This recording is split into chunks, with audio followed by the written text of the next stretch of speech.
And now, your local forecast.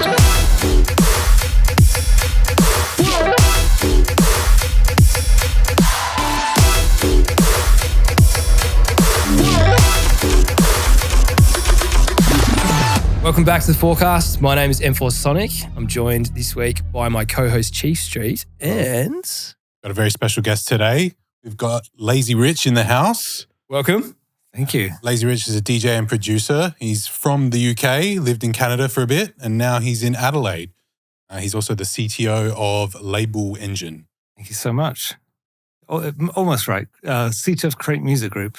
Okay, right. And founder of Label Engine. There you go. That's the better way. Scratch that. Go again. I asked Luke before, and that's what I got told. So let's go again. That was good though. No, it's more fun. Yeah. Well, that's awesome. Can we let's go back? I want to basically start from the very beginning. The very beginning. Yeah. So, can you remember the first memory of getting into music? Like, have you always done music? Technotronic, Pump Up the Jam. Yep. That's what inspired. That was my parents were into house music. Yeah, right. Because it's been in the UK, it was everywhere. Yep. And so we saw Technotronic on the TV. Yeah. And my dad went out and he bought the album, Technotronic. Wow. And we just played Technotronic all the time. Yeah. And I used to get home from school and there's a radio show like 3:30 to 4:30 playing dance music. I used to sit there in my bedroom making Lego, listen to dance music. And that was it. That was my thing. How old were you? Technotronic, I was 4. Yeah. Wow, so from 4 you were like, from 4 that's what I want to do. That was just the sort of music I liked. Yeah, nice. I can't believe you were exposed to it that early on. Like, I was lucky. I didn't hear my first dance music till I was like a teenager. Probably. 4, I was probably still doing Mary Had a Little Lamb. There you are, clubbing. Yeah, unreal. So did you play an instrument young or? I'm not musical. What? I'm not a musical person. What do you mean? I can't play any instruments. I dabbled a bit with guitar. I played a little bit of keyboard at school.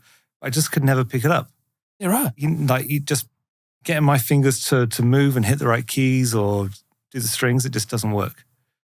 And that's why electronic music really grabbed me, because no one in electronic music is really musical. That's very true. Yeah, we've spoken on this podcast before about the difference between like musicians and technicians. Exactly, right. Yeah. So I always put the analogy of I can't draw. Photoshop and I can edit and redo and rearrange. Oh, I can make anything.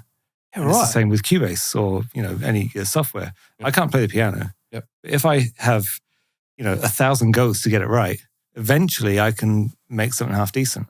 Interesting. So from age 4, how long did it take before you were experimenting with electronic music? In terms of I got into DJing when I was in university. Yep. There was a bar in our university and there was a guy playing drum and bass and me and my friend thought, we can do that. Yep. Can't be that hard. I was into clubbing and sorts. So went to, I guess you call it Radio Shack or whatever, bought some CD decks, just started messing around and just got hooked. Amazing. What were you studying at uni? I did computer science. Nice. Okay. So music wasn't the career path. It was a passion and a hobby. Yeah, absolutely. Everyone's into music, right? I wouldn't say I was just more into music than anyone else or anything like that, but the DJing, it kind of married the technical side of it, and it was almost like a game. Right. There's that skill to learn, and it's addictive. And so I bought eventually bought 10x 1210s, and spent all my student loan on record shop every weekend, and I just practiced so much as a DJ. So you were a real DJ? Real. Yeah. No, because I don't think I've ever touched vinyl in my life. Oh, really? Nah. No. Well, I was never meant to be a DJ. Right. So Launchpad was the first controller I ever used. And then it was the expectation that when you were called up for a show, you could just jump on what was, I think then was the 2000s. But no, I'd never, not even used CDs. It was always USB. Wow. Oh, you're so lucky. You missed out. I spent so long on that skill that I never really ended up using that much. In terms of the beat matching on vinyl is so much different than beat matching on CDs. Yeah, where's the sync button? Exactly. There's a real skill to it. Yeah. And I poured hours and hours and hours into that just learned how to beat match, and I did DJ competitions and all sorts. That was my hobby. I spent all my money on the records, and then it just kind of switched to the CDs and the USBs and whatever. But the technology kind of made all that skill redundant in a way. A little bit, because I must admit, when it came to the gigs later on in my life, it was a sync button. I knew exactly what percentage to put on the display to make it match. And so all the kind of, it took the fear out of it, but also it did take the skill out of it. You were no longer it was no longer special, You happy that you didn't have to carry a crate around of records? I remember not only carrying the box of records, but also the flight cases with the decks and So the you took mixer. the whole... Yeah, right. I mean, I've always loved being a DJ because I bring a pair of headphones and a USB and a bottle of water, and I'm like... A bottle of water. Yeah, I don't drink when I play at all, really. Wow. So, yeah. But compare that to having 2 bags full of like the actual mixes and the records. I used to have to get mates to help me and carry it. I mean, I had a very, very long DJ career, and it was very slow getting into it. Lots of really terrible gigs at bars and student halls and everything, just trying to build up this DJing side of things. Just terrible, terrible gigs. What made them so terrible? Was it just the crowd wasn't into it?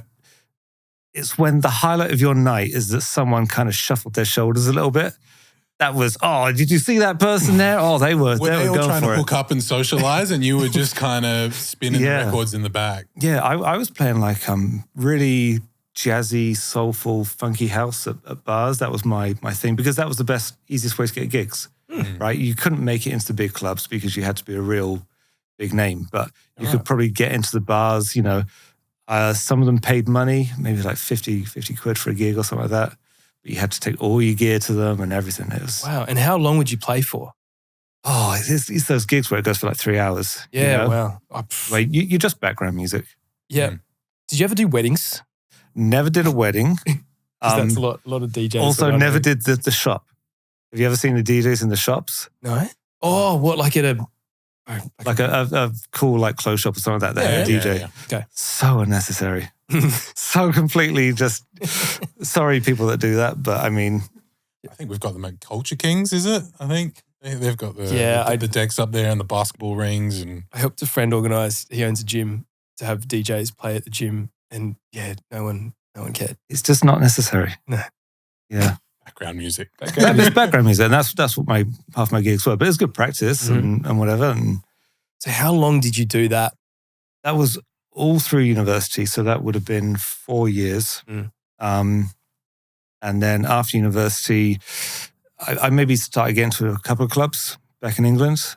I think I got offered a residency just as I decided to go to Canada. So I left Canada I left England when I was 21 or something, and then just moved to Canada just to go. As you do. Just had a mate who was going. He said, "Do you want to come along?" Why not? Cool. I was working at a record store at the time, and job was going nowhere. Bored, so I'll go do something else. Did you take your decks? I took some records.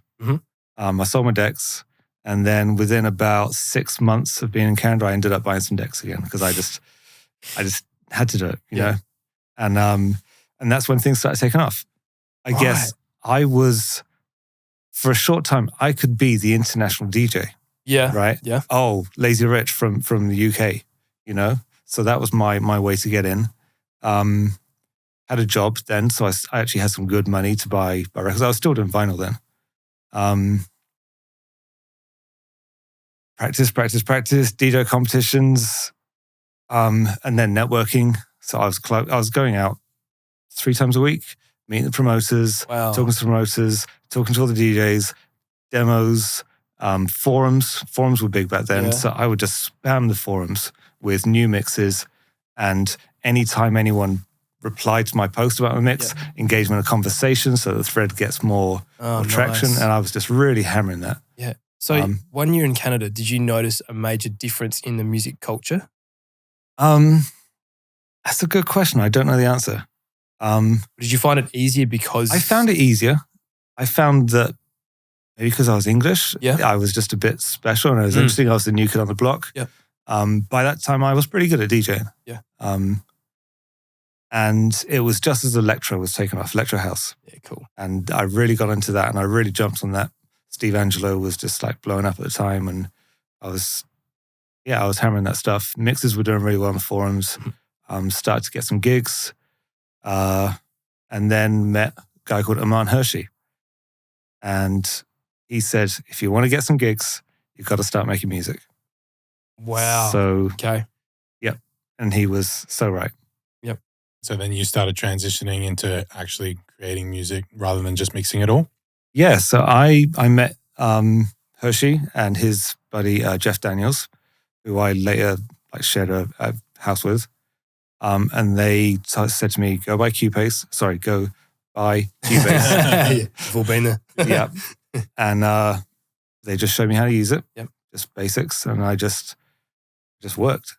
So I at the time, I was working for a company called Kiwi Collection, making their website for them. So I'd do 8 hours there, come home, 8 hours of music production, then go out, clubbing 3 nights a week, and then go to sleep sometimes. But that's all I did. Just work. Wow. Because that's what you got to do. Yep. You've been there, right? I mean, yeah. Team No Sleep. Yeah. Wow. Okay. So you're in Cubase. I actually started on Cubase when I was 14 years old. Cubase SE. So I think that's like the limited, like the light version of Ableton, I think. But I was so overwhelmed because the keyboard I had at the time had to output MIDI to a MIDI interface, which then went to the computer, and the computer was not powerful enough to process anything in real time. And I got so frustrated with it that I just canned it. I didn't understand what quantizing was or anything like that. I just wanted to play some keys because I come from a background of playing keys. And I thought I would just record that almost like a tape recorder, but digitally. So I got very frustrated and just canned it. It was too hard. And then revisited, I think, when I got a Mac that had GarageBand. And that was just such a simple interface. And then it was bang straight into Ableton, real Ableton. Yeah. How did you find your learning curve when it came to Cubase? I remember the first song I made. So sit down at Cubase. I think I bought a magazine that had a CD with some samples on it. Oh, yeah. And I think I'd sampled some kick drums from different songs or whatever. Nice. And put together this song. And I remember finishing it thinking, geez, that was easy. Done. And then a day later, you go back and listen to it, or in your headphones compared to other songs, and you're like, well, there's something missing there. This is appalling. This is abysmal. Like what? There's such an art to it. Yeah, it is so complex, and I spent years and years and never reached the mastery that others have. It was. You reckon? Yeah, I disagree. I think you're quite up there. Disagree, yeah. You mastered, absolutely. I don't know what compression is. All right, I'm not a very technical producer either, so yeah. I know you throw some plugins on. Oh my God, make quiet things loud and make loud things quiet. Thresholds and stuff. But. Yeah. Yeah. But I love that. That's great. I don't think I ever watched a single tutorial. I just sat there and twiddled with things until it made sense. Your two friends that introduced you to Cubase, were they mentoring you or showing you how it was done, or did they literally just give you the software and was like, really good feedback. Yeah, this is good. This isn't good. Hey, have you tried this? So, and because I was living with a guy, feedback really quickly. Nice. And honest feedback too. Really honest feedback. So that really, really helped. Sure does. But I persisted and just kept doing it, and it just got better and better and better. And yeah, I loved it. I was obsessed. Yeah, absolutely obsessed. I spent every single minute I had doing it, and I had dreams. I had dreams of being big and making it. I thought, yeah, I can do this. Yeah, Yeah. And you're mixing with the right people that supported that. Absolutely. At the time, they'd had music on labels, right? Yeah. They'd actually had their music in Beatport. To me, getting a song on Beatport, whoa. That was, you've made it when you got a song on Beatport. And to their credit, their music was fantastic, absolutely fantastic. And if they're watching this, I owe them so much, right? These guys just made my career. So if you're watching, thank you, But yeah, loved it. Absolutely loved it and kept doing it. And eventually the music got better. And I think I sent stuff to labels way too soon. Yeah, you would have rather wait? I just had this real desire. I've got to get on Beatport. Got to get on Beatport. Yeah. And the music was crap. Right, it just wasn't up to standard, but I sent off anyway. And if you go digging on Beatport now and you go through to the 45th page of Beatport for me, you'll see on my old tracks and you'll be like, yeah. We'll put a link in the description. Do not Spotify. Do not digging later. Yeah. Do not sort your ears with the dross that I have made. I wouldn't say I'm embarrassed because it's part of the journey. But it wasn't up to standard. It wasn't professional, but it was a really good learning process. And so if I was to do it differently today, I'd probably switch my name and done that and, tried it with a different alias just to get stuff out there. Sure. But hindsight is a powerful thing, right? Yeah. What was really good though was just chucking stuff on Beatport and just seeing what hit. I back in the early days, I was trying all sorts. It was really out there, some of the stuff I was making. It wasn't, stuff that would necessarily work in clubs. Was it progressive house or electro-house or regular house? I just wasn't sure. Yeah. But then you just keep throwing darts at a dartboard and eventually something hits. And I eventually put out a track. Amazing to get a track signed. Like, it's just incredible. That feeling that, a label actually says, "This, we think this is good enough." It's such a buzz, right? And finally had a track and it got in the charts. The Beatport charts. Yeah. It got to number 45 on the Beatport Electro House chart. And that for me was a big step. Really that big. kind of validation is so motivating, right? Especially when you know that it's based on quality, which is something that is changing in the new landscape. And we'll get into that later. But okay, so have you collaborated with anybody at this point? Or are you just doing solo records? What really worked for me was remixes. Yep. I learned later in my life, I'm not actually very creative. I'm not musical. I'm not creative. What are you? Coder. I'm a coder. I'm such a logical thinker to the max. Mm. I think way too much. And so if I was given these bricks, the building pieces to make a song, which you get if you're going to remix someone else's track, they give you the vocals, they give you some drum loops, they give you some samples, whatever. And I knew I could rearrange that and make something that I thought was better than it started with. I could put my own spin on it because I didn't have to worry about the annoying stuff like making good quality samples, because that's hard. Yeah. 100%. Yep. I didn't have to spend hours and hours fiddling with drum loops. Obviously, sample libraries were huge to me. You can hear it in my music. There's so many samples. Right. Vengeance samples, right? That's good old Vengeance. Yeah, so the one shot, the basses, that type of stuff. Yeah. My music is just a catalog of Vengeance samples, right? But having that, they're tools that just save you time. Yeah. And you can We're experiment. very pro and you can, sampling. Exactly, yeah. And you can make something that's really good. Yep. And it eventually got to the point where I was pretty proud of some of the stuff. Awesome. I still look back at it now, and sometimes I think, what on earth was I thinking? Why is the clap the loudest clap that's ever existed in the world, right? Why is the riser louder than the synth? Yeah. Why is it distorted? How on earth did I sit there and think this was good enough? Yeah. But no, we'll win. So, okay, that leads me to my next question. At this point in time, are you doing the final mix, final master? Is this all done by you, or are you palming it off to someone else? Did the record label at any point step in and say, actually, no, we use this guy to finish the record? I think in my whole career, I didn't master 2 tracks. Right. Everything else I mastered. Did the whole thing myself. Yep. And from a technical standpoint, did you enjoy that process? Horrendous. Awful. The hours of my life that I've wasted turning these knobs, doing nothing. Well, I didn't know what compression was. I'm just making it worse. Yeah. Like I hate it when that months. happens, when you overcook it. And your ears are hurting. Yeah. You've got it so loud because you're trying to figure out why doesn't it sound as good as TJR's track or whatever. Like, Did you a lot of A/B referencing? Absolutely. Oh, no. Sorry, comparison's the thief of joy when it comes to that. That's, I use it. You can look at the spectrum of sound and go, oh yeah, it's not, the bass isn't right, it's not hitting, but anything else, it's just soul destroying, isn't it? Like, I just didn't know what I was doing. And I was twiddling knobs and tweaking things around. Yep.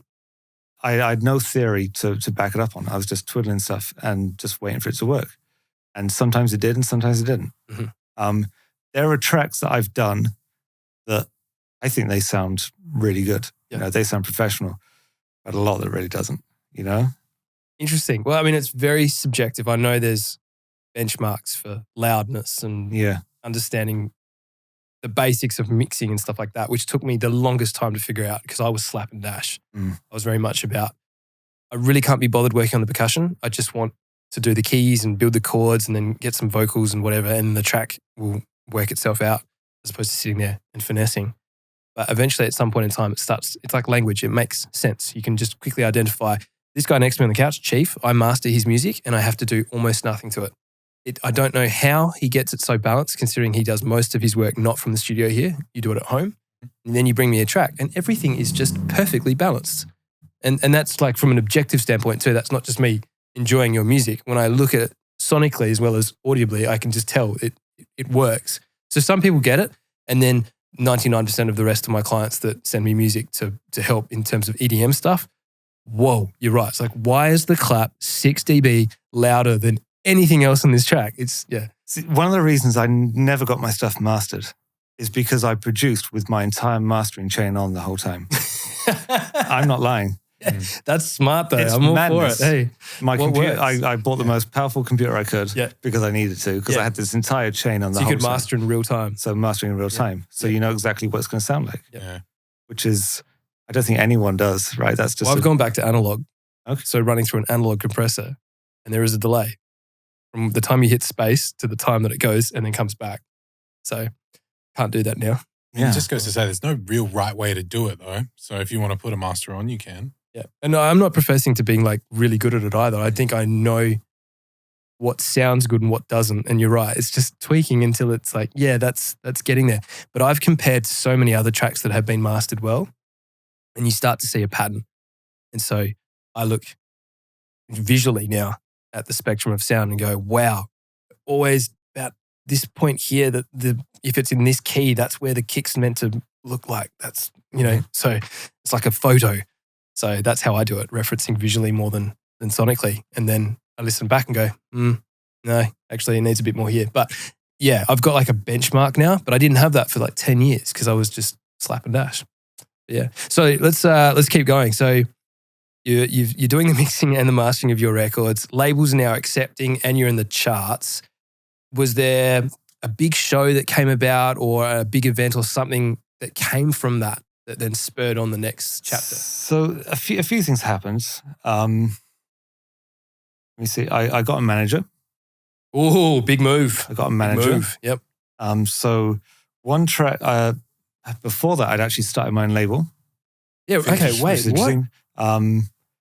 It was all a bit of a blur, but things. I just kept putting out more tracks and more tracks. Yeah. And they kept getting the charts, and it was good, right. And I was developing this sound. People said that they can always tell when it's one of my tracks, probably because it's always really badly mastered, right? No. It's always the one with the snare that's too loud. Yeah. But people knew my tracks, and I was developing a style, and I think it was catching on. I like to think it was at the forefront of electro-house, and I was quite experimental. Absolutely. People might just think I made lots of stupid mistakes, but anyway, it was getting popular. No, not at all. You were a pioneer. Yeah, there was a movement at that time. Yeah. Possibly. Possibly. So humble. So humble. Take note, people watching at home. Like, wow. I do actually remember did a remix for Plasma Pool Records for some, I can't remember the name of the track, Beat Pushes or something like that. And I remember thinking, wouldn't it be cool if instead of using the same bass line all the way throughout, I switched it up and had a real like call and response, this bass line and then a different bass line. And there was another remix I did for Shrews as well, where call and response, two different things. Cool. And that, it did well. And it just wasn't, you didn't hear much of that, So you weren't chasing a trend or a hashtag or following another famous artist. You were just doing you, right?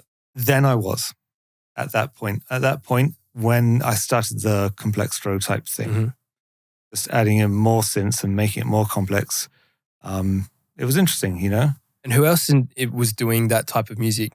I mean, the big guy at the time was Wolfgang Gartner. Obviously. Yeah. He was just, oh man, what a producer. Incredible. I still to this day can't think of producers that are, I mean, I'm probably out of touch, but when I listen back to that style of Complextro, it's like, wow. At what point did you step back from the track and then go, you know what, let's add some more? It's just incredible. Just insanity. Yeah. The skill of that guy is just nuts. Absolutely nuts. There are plenty of other great producers in the space. Dirty Loud and Felga, I wouldn't say so much as Complextro, but the Brazilian electro was pretty big. Anyway, let's get back on track. I guess more with the career mind of things. I did actually start a label with Hershey and Jeff Daniels, right? Called Stereo Soul. And we put out some tracks. We got to go to Miami and push our music around and do all that, which was great fun. And that label stalled a bit. And so I decided to do something myself called Big Fish Recordings. So I started off that label, and it doesn't mean anything to start a label. You just say, hey, I'm called Big Fish Recordings now. We're going to start putting some music out. Yep. So I put out my own tracks. I had, the networking was a huge thing, right? We were all Skype back then and MSN Messenger. And you talk to all the producers, and just like when you hear a track, you're like, hey, I can sign your track. Yeah. You know? Trying to think, how did I started getting distributed through Plasmaport first of all, and then I started reaching out to the stores directly. So I reached out to Beatport and said, can I distribute my music direct with you? And they said, sure. And who else was it? Track It Down and Juno and DJ Download. Yeah. Just started distributing through them myself. Wow, directly. Yeah. I mean, that's an enormous task. Yeah, I guess organizationally, I was pretty good. It wasn't that tricky. Okay. They knew who I was because Mm. I'd been in the charts. They knew I was a half decent producer, so they thought my label would do all right. Mm. So they allowed me to submit direct to them.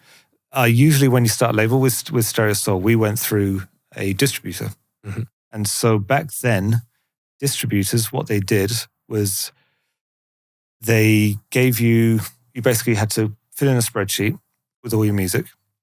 You had to send them the audio files. They then submit it to the stores, and they take 30% of your earnings and send you back a spreadsheet with how much you earn and how much each track earned. That's just how distribution works. Right. Remember that, because it's important when we start talking about label engine a bit. Mm-hmm. Where should we go from here? Because the label started taking off. Had some, I was remixing on the label, had some good artists released on the label. One of my remixes hit #1 on Track It Down and got noticed by my manager at the time. It wasn't a big track. Track It Down was a smaller store. And he just came over to my apartment and said, you want me to manage you? And at the time, I think the biggest gig I'd had was $500. Mm-hmm. And I said, look, if you can get me $1,000 a gig, then I can do this full time. Quit my job and do it. And he said, sure. So I did. And so I quit my day job and just said, I'm just going to sit at home all day, make music, see how it goes. Living the dream. It was good. It was a good time. The first year, I probably just about covered my expenses. Mm-hmm. But then it did start to ramp up. Yeah. Had some... When you think about these DJs that have, they've made it, and you think about their gigs, you think that they're playing sold-out festivals and these massive arenas and whatever. Oh, the quality of gigs I had was abysmal. Right. Absolutely abysmal. Yeah. I always said, you can tell how good your gig is going to be by the car that turns up to pick you up. Oh, no. So Horse and cart sounds like. So you know that if it's the beaten up Camry, you know it's going to be the hippie festival. Yep. You know that if it's the limo, it's going to be the VIP club where no one cares about the music. Interesting. Right? Which one would you prefer?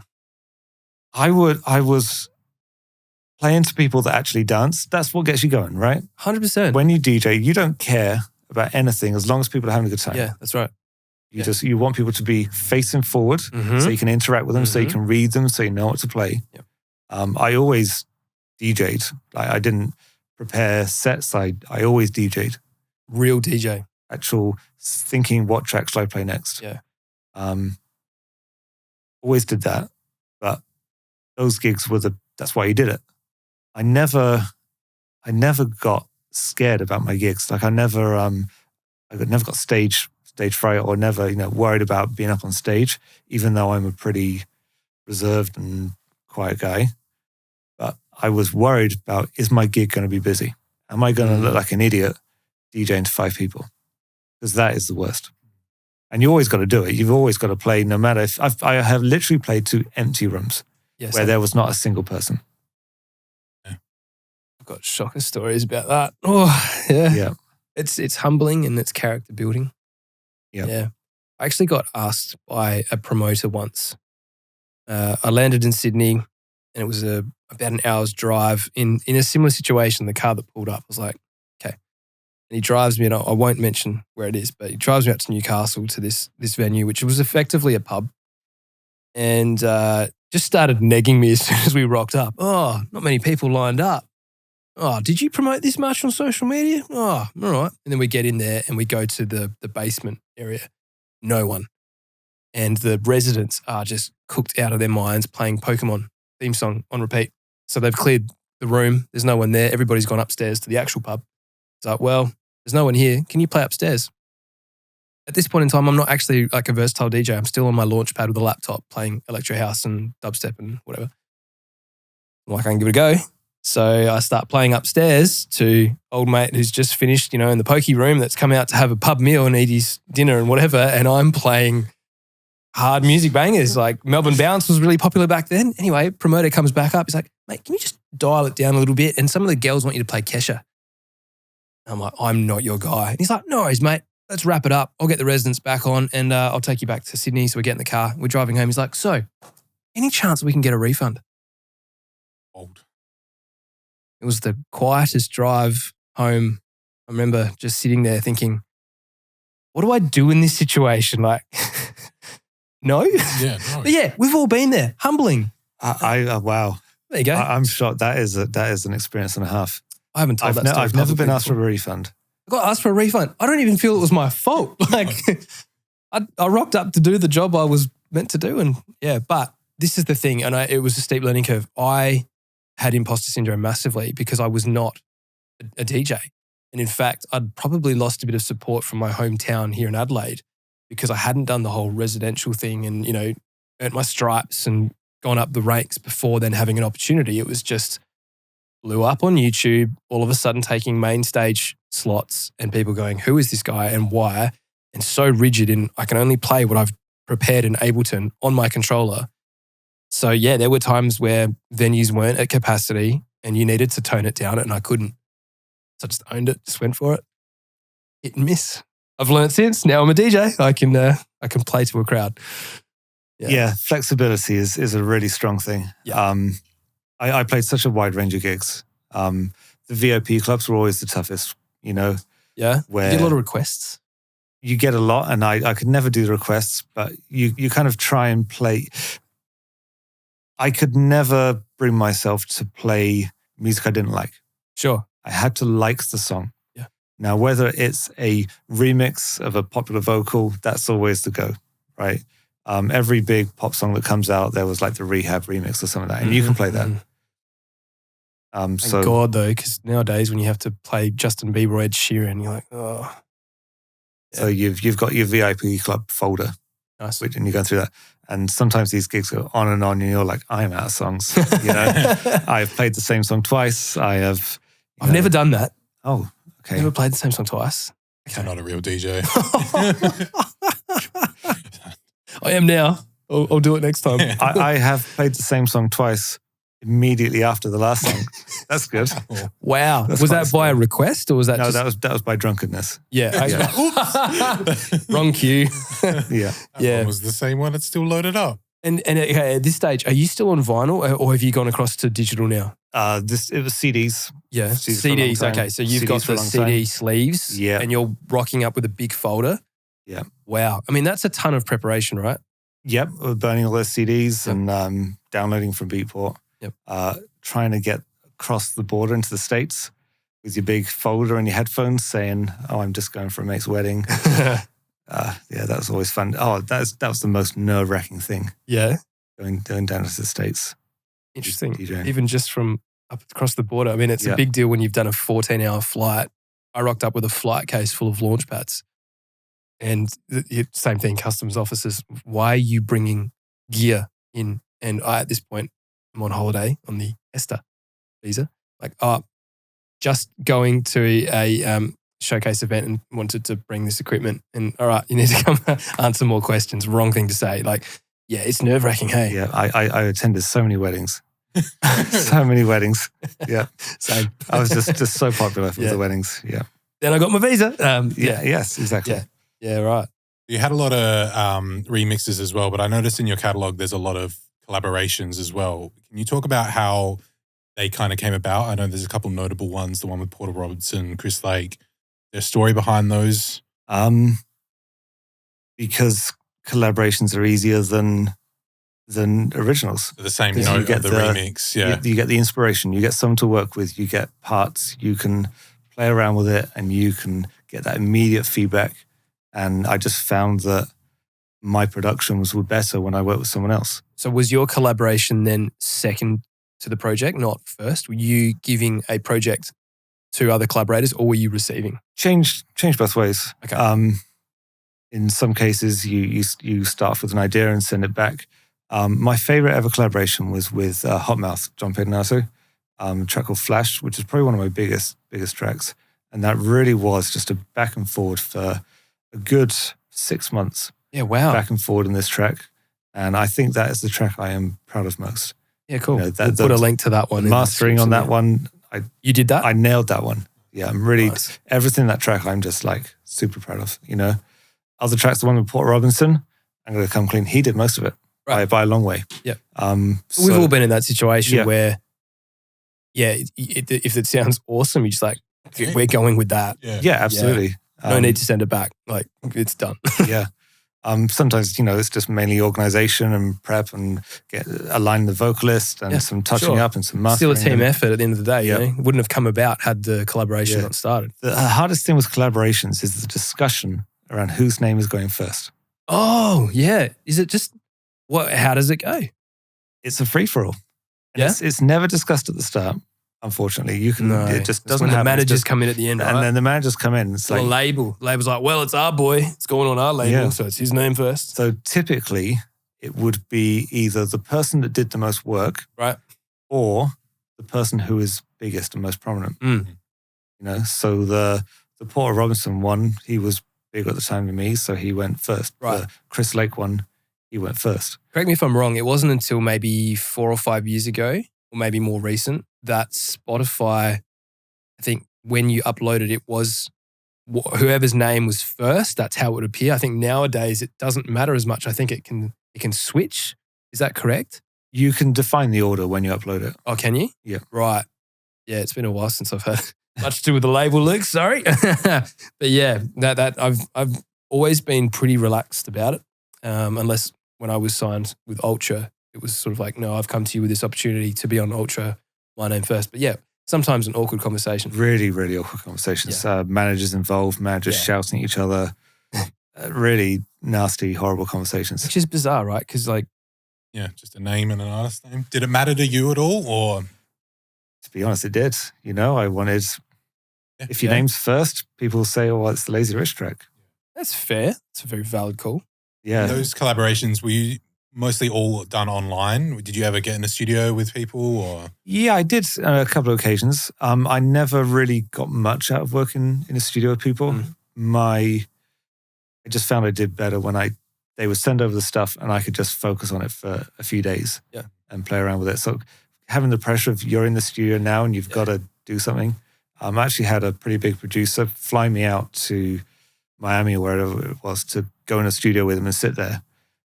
I just couldn't do anything. You know, if you don't have that inspiration right there, what can you do? But also if your workflow is very different, so if it's more of a technical aspect and piecing things together, the last thing you want is someone breathing down your shoulder while you're trying to work on the stuff spot, out. come up with something now. In a completely different environment that you're not used to. Way to kill creativity. That's not inspirational. That's just pressure. Yeah. So nothing came of that. Fair enough. Yeah, we often talk about like the studio here and how best to use other people as a resource and to get motivated and whatever. But again, it definitely comes down to the technicians. I used to do studio sessions with people where you could tell that they were uncomfortable and would have it cranked. It was so loud in there because they were working on the kick drum. And if the kick sounded great, fantastic. But my opinion was, I don't need to be in here while you're doing this. Let's just go our separate ways and then come back in the end. So, yeah. Thank goodness for, I guess, Skype, right? I don't think I've ever used Skype to collaborate. You're so young. Probably Discord now, right? Yeah. Discord? What? No, just text. Gmails. Yeah, Gmails. Yeah, Skype. No, I don't. The internet connection at the studio is not good enough to actually hold video. So, yeah, I did one recently where I had to. What was it? It was like a Google Hangout or something. I can't remember, but they were streaming it to Twitch. And right before we went live, the technician's like, do you have a better Wi-Fi connection? Because of all the videos, yours is 8-bit pixelated. I'm like, yeah, sorry, Aussie internet. Yeah. Okay, so at this point in your career, things are popping off, obviously. You've got some pretty awesome tracks, collaborations with big artists. Are you playing festivals and stuff yet? Like, Yeah. International gigs. The first international gig, I had a couple of random festivals in the States, nothing too crazy. Maybe a couple of thousand people. Quite like, I'm not going to say hippie festivals, but EDM ravers. yeah, no, Ravers, right. are they called? What are the ones that wear the fluffy boots? Exactly. Those ones? I had one really interesting gig in Brazil. This guy called Marcio Groove. Super nice guy. Sick name too. He's awesome, right? He called me up and he said, "Oh, I think you could be big in Brazil. Why don't you come down to Brazil? I don't have much money." I'm like, "Go to Brazil, be awesome." So I get there, just fly down to Brazil. I have to get my 7 injections first for all the yellow fever and whatever. Yeah. So just get on a flight, go to Brazil. Guy picks me up from the airport, get in the car. He's got his can of beer open in the car. I think this is going to be a real experience, isn't it? Says, I didn't think it was right. You've been in a hotel on your own. So I've got you in my family. So I went and stayed with his family. So his mother, his father, I think a sister and a brother in their like little basement room. At what point did you feel scared? I wasn't scared, but it was odd. Yeah. I think I had a minor panic attack and I did say to him, I think I should probably go home. But I stuck it out. Yeah. And stayed with his family. Well done. Well played. And it was a great experience. Yeah. It was so different, you know. I had like his mother home cooking for me. No English. Doing the washing for you. Everything. Right? First time I ever saw a cockroach. How would you go with this? I would have to turn the car around and leave. If someone was like, we're going to stay at my house, I'd be like, I'm not. So it was just in Sao Paulo. And Sao Paulo is an incredible place. Yeah. But probably not the sort of place you just go out on your own, Okay. Yeah. As a tourist that doesn't speak language. And so, but he took me around. The gigs were decent enough. Yeah. They were fun. Oh, so you stayed for a while then? 2 weeks. 2 weeks. 2 weeks at his house. Real authentic with his family. Brazilian. Real authentic. I played chess with his dad. Gold. Wow. Are you still in touch on Skype? I haven't talked to him in years. Really great guy. Really, that's incredible. Really genuine. Yeah, but really just genuine. He just wanted to help. Yeah. And I remember going to his house and he was like, "Oh, we should make a track together." Mm. And this computer of his, oh man, it was like the cockroach. You know those white PC speakers? Yeah. That's what he was producing the on. volume knob on them. And they crackle when you turn the volume up. Exactly. He was producing on his music, considering he was producing on that, incredible. But it was like really tiny little screen and everything, and that's what he had. Is this track on Beatport? Can we hear? He's got loads of tracks on Beatport. Yeah, he was. Need to hear he this. was reasonably successful. He's a good producer. Yeah, but hopefully they're vintage and they're from these speakers. Yeah, I want to know mix and mastering on those. And I remember we drove to a festival right in the middle of nowhere, and I met a guy called Alex Mind, who's an absolutely amazing Brazilian complexer producer, absolutely amazing. Met him there, had an amazing time at this festival, and I remember driving home, and I've got this fear of running out of petrol and just being stranded in the middle of nowhere. And so we're driving home and I'm watching the gauge just trickle down and down and down. And it gets to 0. I'm like, well, what's going on here? Are we going to stop? No, man, it's fine. We just keep going on. And then they're literally, it's on 0 and they're driving past petrol stations. Yeah, it's fine. And then literally, the car conks out and rolls silently into the petrol station. No. Seriously. Wow. Because they're just so laid back. More laid back than Aussies. Yeah. Yeah, I freak out when I start the car and it's got the warning light. I freak out. I'm thankful it's all digital now and it tells me how many Ks I've got left. So Hey, I hate it though when the car says 40K range. No worries. Get on the highway, 0. Like, wait, what? Okay, so you survived that trip. It sounds actually pretty amazing. Incredible. Did you go back? I did go back to Brazil quite a few times, but not with Marcio. No. I went back with my manager sorted out through an agency, and it was a bit. Did it legit? Do you know what? There were such weird gigs. They were festivals to 14,000, 15,000 people. Mm. So the biggest crowd I ever played to was there. Yep. But no one dances. What do you mean? What? Everyone, it's like playing to a crowd of zombies where everyone is just standing watching. And it's so bizarre. Because I would have thought a Brazilian crowd would be very lively. Like you see, I know, to relate it to sports with their soccer and stuff, it's... And it wasn't just me. Obviously, I thought... Did you just bomb? I thought, well, what am I doing wrong here? Yeah. But every act that was there, they weren't dancing until... what was their name? There's this one EDM group, electro something. They did a Tetris remix. Do you remember that song? It was like a Tetris song. EDM Tetris remix. I know the Dr. P remix, which is... Yeah. And they played the song, and it's like the crowd just erupted. People are just going nuts just for this one song. And then they stopped playing the song, and the crowd was back to normal. That's bizarre. And the only other Felguk play there, Yeah. and Felguk are just so famous in Brazil. Yeah. They're just next level. And when Felguk are playing, everyone goes nuts. Right. But if it's anyone apart from that, the crowd just doesn't want to know. You know? So strange. Must have been tough to be up there being like, I'm trying my best and no one's moving. You know, you would have exhausted all the options. It's like, maybe it's not me. It's every single DJ, you know? That's good. Yeah. Wow. I can't say maybe I've had that. Maybe it's the drugs. Maybe it was the water. Like, Yeah. just... I love how someone played the right track, the But just Tetris, and then boom, like ignited the crowd. Yeah, and that's then when you stopped. play this track twice. Yeah, I'd be, yeah. 3 times Sitting even. back. Like, wow. All right. So, yeah. How long until you make it over to Australia? So I did. I got booked. I think I did 3 tours. Oh my God, I can't remember the guy's name.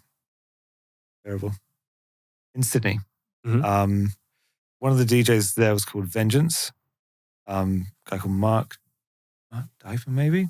Super nice guy. And there's a guy called Sasha, who was the manager there. And they had brought Porter Robinson. Mhm. And then obviously I was connected with Porter Robinson, so they thought they'd bring me next. Yeah, cool. Real wide variety of gigs. I played in Sydney. I played in is it King's Cross? Yeah. Played there. Played in Brisbane with Will Bailey. That was terrible. Cairo and Bomber. Tom, who went on to be Golden Features. Ah. Yeah, such a nice guy. Yep. Right. So I played with those two. They actually signed a track to Big Fish, and I played a few gigs with them. Super good mates with them. We played a gig that was awesome. Played in Adelaide at Nice. HQ. Oh, Yeah, of course. that I was my thinking, first gig. yeah. It was 40 degrees, Oh, and welcome. just Yep. there were a few like really hardcore bros at the front who Just a few? just a few. Wow. And they were actually really good big fans, and they were like Yep. asking for songs and whatever. So that was really cool. But everyone else was just somewhere else in the club because it was too hot. So that kind of sucked. That was a big tin shed, wasn't it? Great venue. I though. missed that venue. That was my first gig. I was under there many times. Yeah.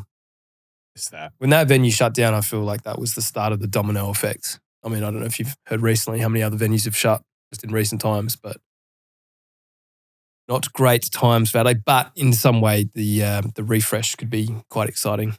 I think it's everywhere. I don't think it's just Adelaide. That's good to know. Times are changing. Yeah. Yeah. You were touring through Australia. Did you ever think it was a place that you maybe wanted to live? Yeah. Well, my girlfriend at the time was Australian. So yes, I always enjoyed my time here. I really enjoyed the people here, especially. Really got on with everyone I met. I actually stayed with my girlfriend's parents when I played my gig at HQ and stuff. So, Played chess. Any cockroaches? no cockroaches, thankfully. But yeah, Australia was great. Yep. Jet lag was a bit tough. Mm. But, yeah, I wouldn't say any of the gigs in Australia were ever fantastic. Interesting. I never had, one of my defining gigs here or anything. Everything was decent. It was good. A couple of bad ones, but. Where would you say you did have a defining gig? Japan and Korea were just unbelievable. Yeah. Just amazing. And looking back, I don't think it was because of me. I think it's just that's how people were in clubs. You are so honest, and I admire it so much because you're spot on. I played a show quite early in my career, in Korea. My career? In Korea? I was trying to say career. Quite early on in my career, I played in South Korea. Am I making sense? Yes. Or am I feel like I'm losing my mind? And it was a Halloween party to 4,000 people in this venue. And I had to wear a mask. And I made a massive mistake, but I learned how valuable the crowd's reaction was. So basically, my launch pad would have cues for parts of songs, not just entire tracks. And what was happening is I was building one track and going to drop the second by pressing a button straight on the never again, by the way, don't ever DJ like this, but it would build and then I would launch the drop of this song. I missed the button because my mask, I couldn't see what I was doing. And so the music, it went do do do do do do do, nothing. And I just went, oh no, and put my hands up. I'm wearing a mask though, so they couldn't see the devastation and the fear in my face. But everyone in the crowd went, hooray! And then I went quickly, bang, and it started. And it was like, oh my God, it worked. Saved. And everyone lost their mind. But I also noticed that if I ever put an arm up or did a gesture to the crowd, they would respond. And the same in Japan. I don't know why, but they just seem to they fixate on you and they follow your lead. And it's so motivating because you want to have more fun for them. Yeah. And they follow your lead. Not as much here in Australia. That's exactly it. It's the crowd. And you're totally right. You play in Japan or Korea. I don't know if it's the same nowadays, but at the time, I'm going to sound old now. If you get that feedback from the crowd, it motivates you. Massively. And I would say my best performances were there because I was just hammering it and people loving it. When you're in that sweet spot, that flow state where you feel like you're really getting the right result for your audience and they're loving it, those gigs go too quickly, I think. Yeah. Yeah. I feel like the way you DJ as well, picking song by song, you were really feeling it and into it, not being like, oh, they love this, but I know the next 5 tracks that I'm going to play. So there's not really that connection and emotion in each song you're playing. The thought of doing anything else in front of thousands of people, couldn't do it, right? I get nervous in meetings when I've got 10 people there, right? But being up on that stage and knowing that you're really good at this and that they are really enjoying it, it is the best feeling in the world. There is nothing better. I feel like all those hours you put in early on your career before you were a producer and that's paying off in that moment where you can feel so comfortable there. Because I know for me, maybe you, Nick, as well, where we have gone kind of opposite, producers first into DJ world, and it's like almost intimidating sometimes or a bit scary getting up on stage because I feel really comfortable in that room. But there's a difference when I'm playing in front of a crowd. Whereas for you, I guess you're completely used to that. You're just so confident, I'm not generally a particularly confident person, but when all the work that you've done up to that point, you have that confidence right then and there. It's such a buzz, Validation is a massive one, and we're not talking about ego here. We're just talking about what Alex said. You summarized it so well. We do so much behind closed doors, which is our comfortable space, right? when you finally get the opportunity, and it is such a privilege to play to an audience, and you see the crowd light up, it's just part of the human experience that very few get to be a part of. And it's just, there's nothing like it. On the flip side, post-pandemic, having not played a show yet, I miss it. It's like a drug. I was addicted. You always want the next show to be bigger than the last one. You just want to get that fix. And I haven't had it in the longest time.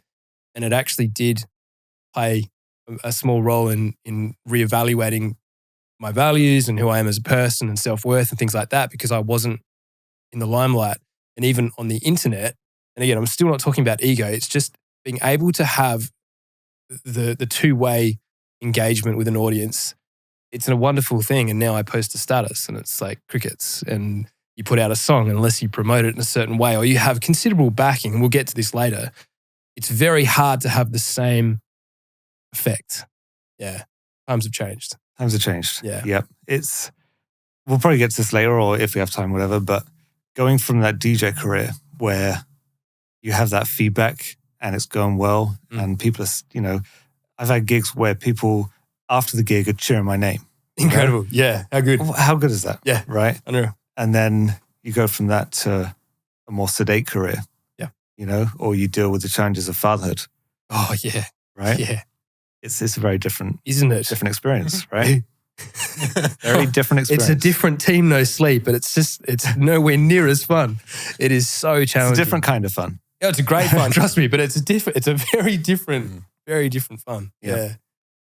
So to go back on your career a bit, you've toured, you're producing. You've done the record label and now Label Engine. How did you come up with that? What was your motivation behind it? Yeah. So like I said, you used to send off your stuff to the distributor. They take 30%, send you back this spreadsheet. And so I would take this spreadsheet, open up in Excel and figure out how much I needed to pay each person that had released on my label, each artist. And I just, use Excel formulas, and this sheet kept getting bigger and bigger. I thought, screw this. It's code. I might as well make something. So I made something. I was getting lots of promos from, I don't know if you remember Fat Drop. Yeah. Getting loads of those. And I thought, I'm not paying 40, 50 quid a month to do this. I'll make my own. So I did that. And I put the two together. And I said, a friend actually suggested the name, call out to Solfix. Thank you. And suggested to call it Label Engine. Right now. And put it together. Yeah. And I did. And I had so many contacts from the record label, from production, whatever. I just went to every label I knew and said, here, it's free, use it, pay me later, right? I kept a tally of how much they were using it, just pay me later. And some used it, some didn't, but I just got so much feedback. And I just kept improving this thing. And I was doing gigs at the same time. Like I would be in an airport in between flights, coding away and fixing bugs, and in my hotel room in Brazil, making the payment page and all sorts, because you have a lot of downtime as a DJ. There's lots of time where you just sat there waiting for the gig or whatever. Coded away. So you got to use skills that you developed from uni. Exactly. How good. And you're offering a solution. You were streamlining a massive. It was so good because I used it. It was for me. Great. Right. And that's the best kind of product. Yeah. Right. I look at this Apple Vision Pro thing that came out. Oh, yeah, what do you think? What problem is it solving? None. It's solving the problem that someone who is in Times Square can't compute with lots of screens at the same time. That's the only thing it solves. Yeah. You'll get there. Stepping stone. Are you a fan? I'm not a fan as in I think anyone should buy it because it's too expensive. The point of entry is too high, but it's just a step forward in the technology. And I think there will be a point. I don't want to get into it too much, but you can hook it up to your laptop. And I think that's where you're getting the most functionality out of it. And I think it will grow from that. So. You can hook it up to your laptop and you can put on the glasses and you can see your laptop. And that's it. That's it. I can see it. It's in 3D. Oh, it's in 3D now. It'll get there. Don't worry. Give it time. Yeah. It's going to take time. Do you know Justine? The YouTuber. She reviews all the Apple products. I just watched a TikTok of her doing jiu-jitsu with Apple Vision Pro on. Okay, interesting choice. She had it on or you had it on? She had it on while, doing this and that while wrestling and As you do. Good for you.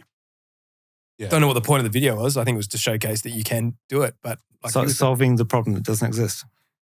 Anyway, spot on. I solved a problem that does exist. Nice. And that's why it works. Yeah. Although it's not going to make as much money as the Apple Pro headset. But anyway, I made this thing. I found a business partner to help me with it. He decided to do distribution. Yep. So we started doing distribution and it just took off. Well, thank you, by the way, from the music industry, because like awesome. And it did solve and still is solving massive. Yeah. There are so many labels to this date. They don't like paying people, right? I wonder why. There's no real reason for them to want to pay people. Yeah. And having the difficulty of accounting in the way doesn't help. No. And so if you can provide these labels with a really easy, straightforward way to do accounting, which is very difficult to do accounting in some of these cases, at least then you remove the roadblocks and you can convince some of them to pay their artists, which is the right thing to do. Absolutely. Because I was sick of not getting paid. Yeah. Really sick of it. And I bet there's so many people watching this podcast that go chase up your label right now and say, I need a statement every 90 days because that's what you promised me. And artists, I think, that's sort of become the role of the manager. And if you're not with a manager or represented by someone, it's just, I'll get to it later. And you should have to staff. You're in a state of thinking it's going to be delivered one day. And then in the background, they're not going to pay you. No, I didn't realize that in Label Engine, it's not only helping the label, but it's helping the artist too. And I knew that obviously because Luke's all over it and that I knew it was making his life easier. But I didn't realize as someone who puts records on their label that, it facilitates that payment cycle being held accountable to. So yeah, it's huge. And what we did was change the game where I talked about, what was the name of that distributor? Whatever, where you just send the music to them and they send it back. We as a distributor did something. We're there to help you, We will help you with your music. Mm-hmm. We will give you tools to do promotion. We will give you tools to do accounting. We will give you tools to help send your feedback to the stores and do all sorts, We'll have these direct connections with the EDM stores. It's designed for Beatport initially. Mm-hmm. So, and we're not just some anonymous black box, right? We're actually there to help you. Yep. And we cost a fraction of what these distributors were charging. It was a no-brainer for so many labels. And it really made me incredibly proud that labels that I respected came to Label Engine. Incredible. Right? Like Nightbase, right? AC Slater's label. Incredible, using my stuff. I don't mean to boast, this is going to sound really bad, but please do. music is being distributed through Label Engine, which is insane. Insane. What record? His new track, his new single. Newest one that just came out. Oh. Yeah. How did you handle when it, obviously you rolled it out on a very beta-ish level and then suddenly it's snowballing. How did you handle, when did you realize, oh, this is taking off? And how did you handle managing that? I made a decision to sell it because we can now talk about the end of my career. One day, electro-house music just kind of stopped. The gigs dried up and I just knew that it was the end. At the same time, my daughter was born, so I knew it was going to be a change of pace and I wanted a stable income. I didn't want to go back to struggling. I remembered what the struggle was like. Yeah. And I just wasn't ready to do that again. I didn't want to be one of these, you see these producers that were big and now they're trying anything. I did try a few different genres. I struggled with my sound, what it should be. No one wanted the Lazy Rich sound anymore. And I thought it might be time for a change of pace. I would rather end my career on a high note than, be this struggling DJ who's ignoring his daughter because he has to work 24 hours a day trying to discover the new big sound. Yeah. I mean, that's admirable. And to be able to look inwards and that's huge. I don't know how many people even have that concept. So it's tough and boy, do I miss it. Yeah. You know, boy, do I miss I don't necessarily miss making the music so much, but the gigs and the touring was, I mean, like we were saying earlier, it's amazing. Would you? If there are any promoters in Adelaide that want a Lazy Rich comeback gig, I'll happily do a gig. Just one. Yeah. Yeah. Would you want to have a bash with us? Only if M for Sonic is playing. I'm there. You're headlining. Well, whose name comes first? You. 100% you. Oh, mate, I'll warm up. Yeah. We'll set the scene. And you throw down. But I don't think. I mean, even at my height, I don't think I could fill a room with 50 people. In LA. If I really want to go to Japan, why would we just go somewhere else and throw down? Would you be keen? Just trip away for a weekend, go to Japan. Sure, if you can. Yeah. All right, anyone watching? Yeah. If you're a promoter or a club venue or a festival owner, you've heard it here. Lazy Rich, come back. Yeah, we'll do it for bed and board. Yeah, no, just get us there. Get us on, and we need a car, no cockroaches. And if you've got a computer that's post 80s that works, we're down to collaborate. Yeah, but honestly, would you? If there was an opportunity to get up and spin and have some fun? For a one-off? Yeah. For a one-off, yeah. I think we should.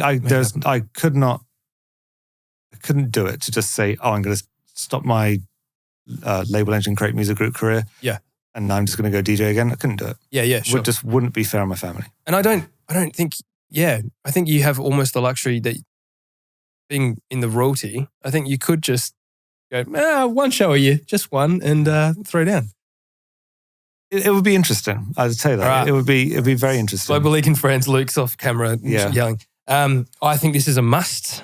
Because even just talking to you, like I'm feeling so motivated and inspired and just like, wow, want to sink my teeth back into the project of having that output and that feedback again. Yeah, I think we should make it happen. Yeah. You musically dabble anymore? I tried it because I pretty much just quit cold turkey. I just said, that's it.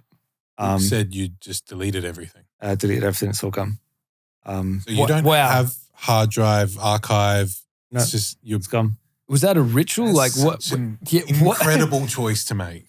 Why? Why not? Because I mean, amazing. You make a decision. You either stand by your decision or you don't. You just owned it. Just went, that chapter of my life's done. Because otherwise there would always be that temptation. I'll knock up that old project and I'll go and. I'm the kind of person, I could lose myself in a room of my own thoughts, mucking about for hours and hours and hours. I remember being in the studio for like 20 hours at a time, just doing it, and I can't go back to that for my own mental health, What do you do now for you? What was the last question? That was a good question. I was saying, I did try.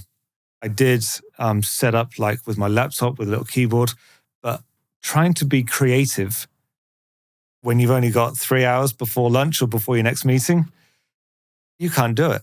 Yeah. It's a decision, right? You either say, I'm an artist and I'm all in and it's my life, or you don't do anything. Trying to squeeze being an artist into a couple of hours when you have spare time, it doesn't work. Yeah. It just doesn't happen.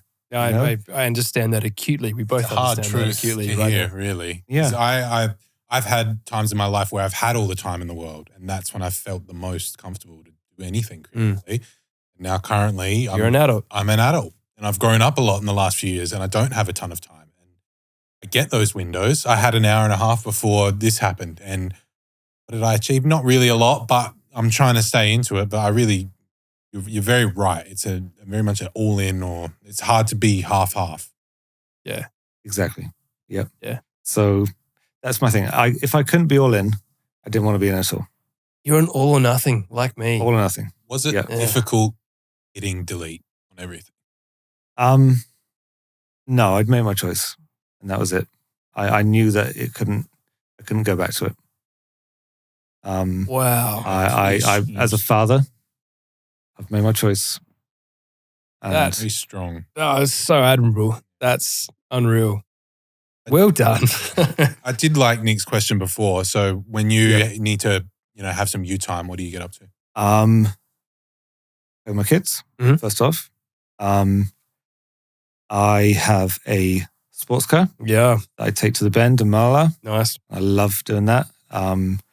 We have the Toyota 86 and BRZ club, and we do go to the hills and have drives and meetups every now and then. But going on the track, pushing the car around, that's a lot of fun. Yeah, cool. Because it seems so important to have just that thing that's your time. 100%. Yeah.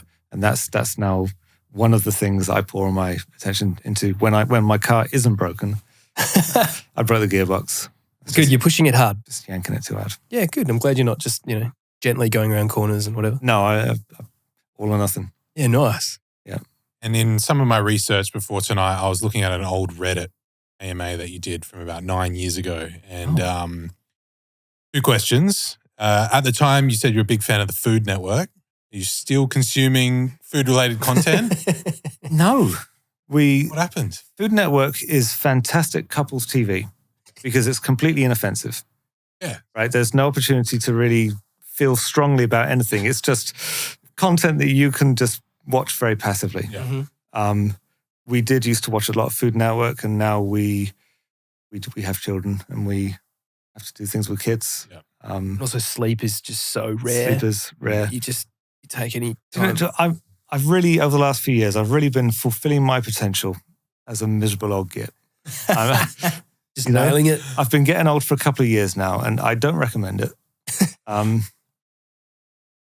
It's rubbish being old. Looking into my future. Yeah, hate to break it to you, but Yeah. 40 hit me hard. You Right. know? My Saturday night now, I go to bed early so that I can get up early the next day, and mow the lawn. I mow the lawn on a Friday after You mow the work. lawn on a Sunday? Sunday morning. You're that guy? That's Yeah. full dad moves. That's rough. I'm the hungover person being like, who is that asshole mowing at so early in the morning? Oh, I love that. It's Yeah. a real trip, Nice. like to think back on the career that I had and the Yeah. craziness, Yeah. absolute insanity. And now I mow But the you lawn. did it. Now it's But you dad did it. bitch. I've got it, and nothing can take it away from me. Lawn pride is a real thing. It You can't is. be ashamed of it. Yeah. Yeah. You got to take pride in it. It's meditation. It is. It's You relaxing. like earmuffs on? No, goggles? I've got electric. Ooh. Oh, Yeah. that's the future. I've got a plug-in one. It's very frustrating. Oh, that's nasty. Yeah, we've got a townhouse. That with not sounds a- dangerous. Yeah. I'd be the Yeah. guy I've that ran over it before. So that was a quick trip to Bunnings with half a lawn cut and the other half not. The other thing I want to talk about was health. Yeah. As I said, I do 16 hours in the studio, and I wouldn't move. Yeah. People often ask me why I was called Lazy Rich, and now I'm starting to realize it's because I never did any exercise. And I hope that some of the people that are watching this will know how skinny I was. Right. Because I was dangerously skinny. I was dead mouse skinny, Wow. And I hope that people can see that I've now had time to concentrate on myself, and I'm going to the gym, and I'm being Nice. healthy, and I'm eating healthy. Nice. All the things you have to do when you turn 40. And it's really hard work. Yeah. But it's worth it. But there's a discipline. as in it. you are testament to. Look at this. Look at this man. Bursting out of his shirt. Oh, nice. Oh, we got to get, I feel bad. I was going to wear a black shirt, but my cat wrecked it. Just cat hair all over it. So I just grabbed one of the merch tees. So would you say you're feeling like the best shape you've been in? Best shape I've been in. And how's that going for mental health? Huge. Yeah. I looking back, I was just running on pure anxiety for 15, 20 years of just non-stop career. Yep. Always what can I do to be better? How can Right. I be best? How can I make this track perfect?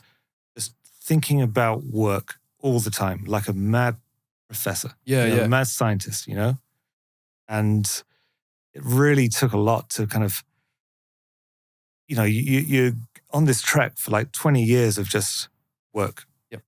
And to suddenly stop that and be like, I've got to be a dad now. Mm. And I've got to look after myself because my back is hurting because I've sat in the studio for too long and not done any exercise. Yeah. And my ears hurt because I didn't wear earplugs. And all the things. You've probably got carpal tunnel from all the launchpad, don't you? can't move this. Yeah, that's why I haven't done any videos in a while. I can't move this hand as well as the other now. Yeah. Absolutely. Yeah. Maybe not yet. Well, actually, I am losing dexterity. And Are you actually seriously? yeah, Wow. massively. And I've just recently pulled my back because I'm really trying to get into the gym because it's cathartic to take anger out on weights and not thoughts. And just lift too much. And now everything hurts. But I'm on this self-improvement that I've talked about it in other episodes. I call it stale blood, and it's not a medical term at all. But I found that working in the room next door, which is very isolated and no vitamin D, no fresh air, not getting the heart rate up and doing that for years has been at the detriment of my health. And then trying to find external validation, which I wasn't getting in pretty well any aspect of my life, that can cause a lot of conflict upstairs in the brain. And becoming a father, wow, does that reset your values? And it's been incredible. But I've got dependents. I've got 2 kids now. I've got another one since I last saw you.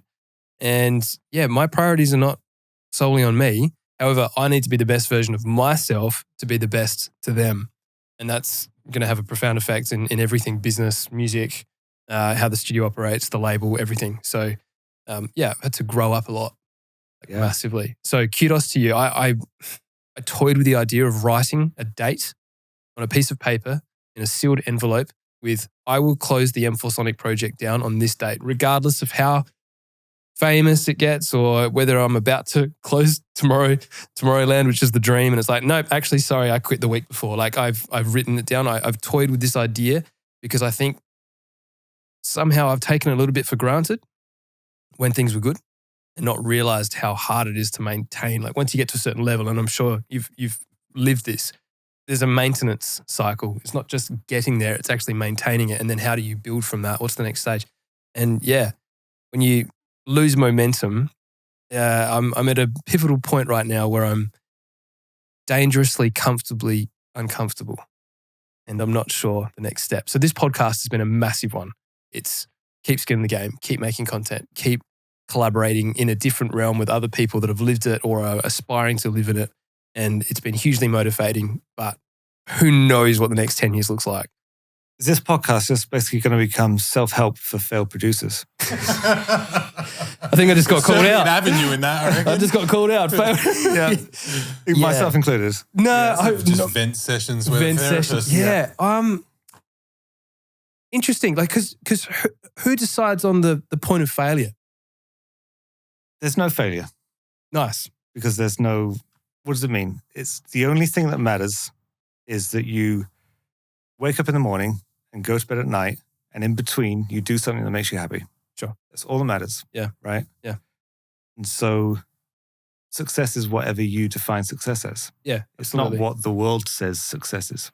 And likewise, failure is your opinion of failure and not the world's opinion of failure. So do you think with your career, it was simpler because there wasn't so much public metric data that we used as you've had 1 million or 1 billion streams, therefore you're worthy? Or what I'm trying to ask is, I lived through Facebook pages and follower counts and all that. People were getting gigs because they had 1 million followers and all that. Yeah. Those gigs were usually crappy, but I've lived through that, and it wasn't fun. It doesn't make it fun. Yeah. That whole metric thing sucks. I truly believe that I followed my passion. Yeah. And I made it work through ridiculous amounts of hard work. I would say I had some luck, but I also had bad luck. It is possible to do it. Now, does that mean everyone's going to be a success story? No. But it's possible to do it enough to make yourself happy, to reach your own goals, right? As long as your goals are appropriate. Would I look back on my career and say it was successful? Yes. Did I do everything that I dreamt of? No. I wasn't the superstar. I wasn't main stage ultra. But I've got enough that I can look back on my career and feel accomplished and happy and feel really good about myself, which is all that matters, right? I love that. Cool. It's just Beautiful way to end. Yeah. I think we're going to need a part 2.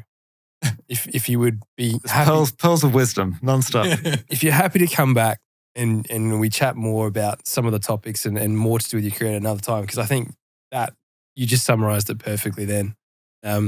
What an absolute privilege to have you join us tonight. Thank you for the music that you've made, the software that you've made. You were really pinnacle in creating a culture like the electro-house scene. Has a lot to thank you for that, and Complex Joe. It's certainly a massive inspiration for me and for you. So yeah, unreal. Thank you for being on the forecast. Thank you so much. Been a real pleasure, and you're looking fantastic. Really, I think from you I've got new goals. You know, I know what I want to be now. You know, Just wear a t-shirt. Yeah, just get an extra small shirt, mate. It's all the lights. It's all the lights. Yeah. You're a champ. Thanks, man. Thank you. Thank you so much. Unreal. All right, guys, you can keep up with us on the socials, YouTube, Instagram, Forecast Podcast. I would say follow Lazy Rich, but are you on socials anymore? I have a Twitter account. I don't use it.